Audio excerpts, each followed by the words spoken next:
నేను నా జన్మదినాన్ని జరుపుకోవడం నా పూర్వ జన్మ సుకృతంగా నేను భావిస్తున్నా. మామూలుగా అయితే నేను ఎప్పుడు కూడా జన్మదినాన్ని పెద్దగా జరుపుకోను. నేను రాజకీయాల్లో 45 ఏళ్లు ఉన్నాను. అయినా కూడా ప్రతి ఒక్కరు అభిమానిస్తారు. మీ గుండెల్లో స్థానం కావాలని కోరుకున్నాను తప్ప ఇలాంటి వేడుకలు కాదని మరొక్కసారి మీ అందరికీ విజ్ఞప్తి చేస్తున్నా.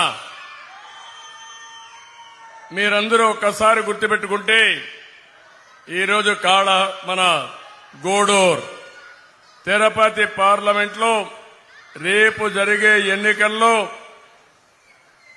బీజేపీ అభ్యర్థి వరప్రసాద్ని ఎంపీగా, అదే మాదిరిగా మన ఎమ్మెల్యేగా సునీల్ కుమార్ని ఎమ్మెల్యేగా గెలిపించమని కోరడానికి వచ్చాను. ఆ సందర్భంగా ఈరోజు నేను ఇక్కడికి వచ్చింది ప్రత్యేకంగా మా ఆడబిడ్డలతో ఆడపడుచులతో కొంత సమయం గడపాలి. నేను ఏం చేయబోతున్నానో ఒక్కసారి మీకు చెప్పాలి.